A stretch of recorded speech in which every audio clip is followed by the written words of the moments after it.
Terminology for spherical mirror. Spherical mirror के लिए कुछ टर्म्स होते हैं जिनको हमें पता होना चाहिए।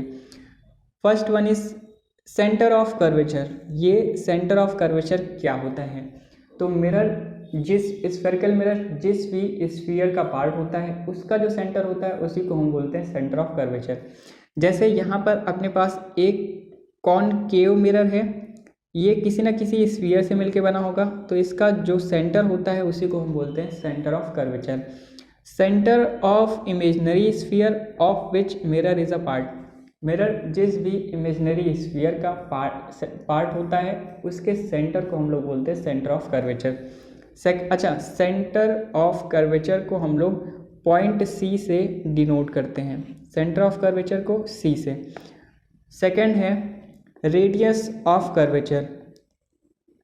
Radius of imaginary sphere of which mirror is a part. Mirror जिस भी वो जो मिरर था स्फेरिकल, वो जिस भी इस इमेजिनरी स्फीयर से बना होगा उसकी जो रेडियस होगी उसी को हम बोलते हैं रेडियस ऑफ कर्वेचर। तो radius of curvature, centre of curvature और मिरर के पोल के बीच की जो डिस्टेंस होती है, मिरर के मिड पॉइंट के बीच की जो डिस्टेंस होती है उसी को हम बोलते हैं radius of curvature. Spherical mirror जिस भी स्फीयर से बना था उसकी रेडियस ऑफ कर्वेचर कहलाती है। थर्ड है पोल। ये पोल क्या होता है? मिड पॉइंट ऑफ द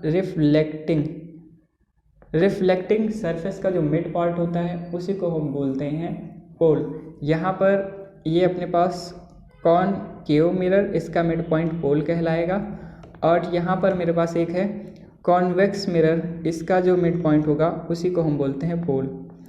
तो रिफ्लेक्टिंग सरफेस के मिड पॉइंट को हम कहते हैं पोल। Principal axis. ये प्रिंसिपल एक्सिस क्या होती है? तो सेंटर ऑफ कर्वेचर और पोल को मिलाने वाली जो लाइन होती है इसी को हम बोलते हैं principal axis. Line joining pole to centre of curvature. Pole को सेंटर ऑफ कर्वेचर से मिलाने वाली लाइन प्रिंसिपल एक्सिस कहलाती है। तो ये जो लाइन है वो अपनी प्रिंसिपल एक्सिस है, यहाँ पर ये जो लाइन है वो भी अपनी प्रिंसिपल एक्सिस है। फोकस पॉइंट क्या होता है? Mid point of pole to centre of curvature. Pole और सेंटर ऑफ कर्वेचर के बीच का जो मिड पॉइंट होता है उसी को हम बोलते हैं फोकस। तो सेंटर ऑफ कर्वेचर यहाँ है, पोल यहाँ है, इसका जो मिड पॉइंट होगा उसी को हम बोलते हैं फोकस। ये फोकस है, यहाँ पर ये फोकस है। सेंटर ऑफ कर्वेचर, पोल के बीच का जो मिड पॉइंट है उसी को हम बोलते हैं फोकस।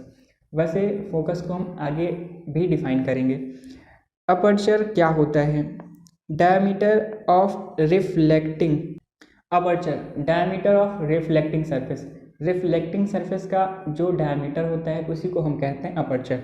तो यहाँ पर ये पूरा का पूरा जो डायमीटर है इसी को हम बोलते हैं अपर्चर।